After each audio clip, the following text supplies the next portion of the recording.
सादर नमस्कार दोस्तों। देखिए हम हैं युवा किसान सुनील। आज अपनी नर्सरी में आप देख सकते हैं यहाँ हम नर्सरी डाले हैं। गोभी, बैगन, टमाटर, मिर्चा आदि तमाम सब्जियों का जो है नर्सरी यहाँ हम डाले हैं। और अब देखिए इसको निकाल रहे हैं। नर्सरी यह गोभी का है। देखिए नज़दीक से दिखाइए गोभी का नर्सरी, इधर दिखाइए। देखिए ये गोभी का नर्सरी है और इसको अब हम निकाल रहे हैं और इसकी रोपाई करेंगे हम। अभी खेत की जुताई किए हैं और तुरंत जो है मजदूरा लगाए थे हम बैगन में। तो सुबह लगाते हैं बैगन में और शाम का एक बेला हमारा रोपाई चलता है। तो शाम को रोपाई कराते हैं। शाम का रोपाई करके और इसको तुरंत जो है पानी का जो है तराई कर देते हैं। मतलब थोड़ा थोड़ा हर पौधे के पास पानी डाला जाता है। तो इस थोड़ा पानी डालने पर पकड़ बना लेता है। और ऐसे में गर्मी 2-3 दिन से धूप तेज़ हो रहा है, हवा भी पछुआ तेज़ चल रहा है और ऐसे में नमी बहुत तेज़ खेत का उड़ रहा है। सभी भाई किसान भाइयों से चाहेंगे कि जो भी नर्सरी आप खेत में लगाइए कम से कम 3 टाइम पानी आप ज़रूर दीजिए। 3 टाइम पानी नहीं देंगे तो नर्सरी आपका नुकसान हो सकता है, सूख सकता है। तो इसलिए रोपाई के बाद 3 बार, एक तो रोपाई करते हैं उसी दिन शाम को आप बढ़िया से उसमें तराई कर दें और उसके बाद जब रोपाई कर दें तो दूसरा दिन जो है सुबह पानी डालें और शाम। यदि 3 टाइम आप अच्छे तरीक़े से पानी डाल देंगे नर्सरी जहाँ लगाएंगे जिस खेत में, तो जो है वो अच्छा पकड़ बना लेता है और पौधा चल देता है और उस खेत के अनुसार अपने को अनुकूल कर लेता है। उसका जड़ भी पकड़ बनाना चालू कर देता है, तो सूखने का कम चांसेस रहता है। अगर इस तरह से हम रोपाई करके, बहुत किसान ऐसे हैं जैसे मान लीजिए मानसून देखे तो सुबह में भी रोपाई कर देते हैं। हालांकि जो भी नर्सरी, किसी भी सब्जी का नर्सरी हो, सुबह में नहीं लगाना चाहिए। सुबह में लगाएंगे तेज़ धूप होगा तो काफ़ी चांस रहता है जो है हमारा नर्सरी सूखने का जो है सूख जाता है।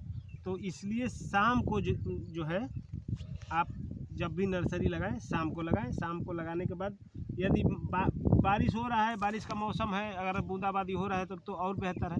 यदि नहीं हो रहा है तो आप पानी का जो है तराई उसमें एक तरह से रोपाई करिए। उसके बाद थोड़ा हर पौधे के पास पानी आप डाल दीजिए। पानी डाल देने से जो है पकड़ बना लेता है।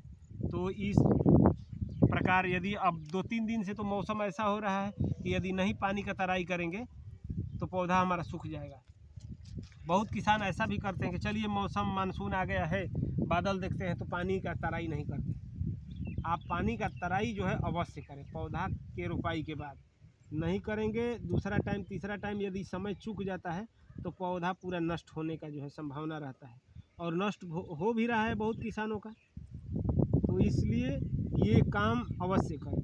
और 24 घंटा पहले, जैसे ये हमारा नर्सरी है, जैसे ये मेरा नर्सरी है, अब देखिए इसका हम जो है इसको उखाड़ रहे हैं और खेत में जो है रोपाई एक तरफ चल रहा है। उधर देखिए, उधर खेत में रोपाई चल रहा है और इस पर जो है पानी का छिड़काव किए हैं। जैसे मान लीजिए अब पौधा को उखाड़ना है, अब धूप काफ़ी तेज़ हो रहा है, बारिश हो रहा है, बारिश कम हो रहा है और ऐसे में नमी की कम मात्रा है हमारे नर्सरी पर, जो भी पेड़ है हमारा।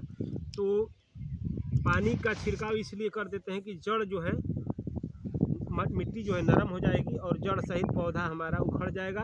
और यह तो गोभी का है, यदि हम पानी का तराई नहीं करेंगे तो यह टूटता बहुत तेज़ है, क्योंकि इसका तना इतना कमज़ोर होता है कि वह टूट जाता है और टूट जाएगा तो उसका सेवा समाप्त हो जाता है। तो इसलिए जब भी नर्सरी, गोभी का नर्सरी पर से आप पौधा को उखाड़िए, नर्सरी को विधिवत पानी का तराई कर दीजिए। मतलब जैसे अभी उखाड़ना है तो हम 3 घंटा 2 घंटा पहले इस पर जो है पानी का छिड़काव हजारा से कर दिए। अब इसमें क्या है कि पौधा हमारा थोड़ा गांठ रहता है और लचीलापन कम आता है और जब हम खेत में इसको लगाते हैं तो पौधा मेरा खड़ा रहता है और पानी का जैसे ही तराई करते हैं वह अपने बल खड़ा हो जाता है और आसानी से जो है देखने में भी आपको अच्छा लगेगा और आपका पौधा भी नहीं सूखेगा। अब उससे पहले क्या करें, जैसे मान लीजिए इसको हम उखाड़ रहे हैं, पानी से पहले इस पर कल हम 24 घंटा पहले दवा का स्प्रे कर दिए। अब जैसे दवा का स्प्रे इस पर हम क्यों किए हैं, जैसे मान लीजिए अब इसको हम उखाड़ के खेत में दूसरे जगह इसको ले जाके लगाएंगे, अलग अलग करके इसको एक एक हाथ की दूरी पर हम लगाते हैं। अगर मान लीजिए दवा का छिड़काव नहीं करेंगे, लगाते लगाते कोई रोग का प्रकोप हो गया तो हमारा पौधा नष्ट होने लगता है, गलका लगता है, सूखा लगता है, पकड़ नहीं बनाता है।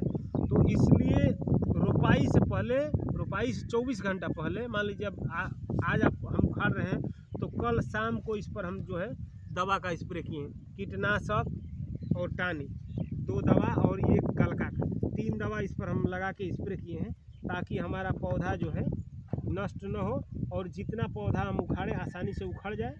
तो तराई करके और सिंचाई करके तभी आप इसको उखाड़ें, और उखाड़ के जैसे ही खेत में लगाइए, पानी का तराई करिए, तो आपका फसल जो है अच्छा पकड़ बना के चल देता है।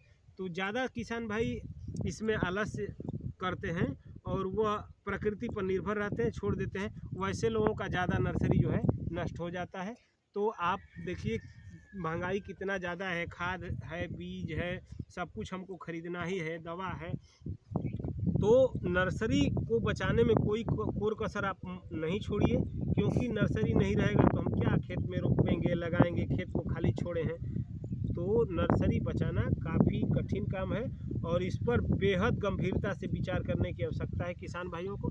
नर्सरी बचाएंगे तभी हम अच्छी फसल उगा पाएंगे और हर बिंदु पर हमको ध्यान देना पड़ेगा। खेती करते हैं तो आप रजिस्टर बनाइए, रजिस्टर मेंटेन करिए, कब किस दवा का आवश्यकता है। जैसे बहुत किसान हैं हमको फ़ोन करते हैं कि भैया इस चीज़ में हमको दवा डालना है, इस चीज़ में दवा डालना है।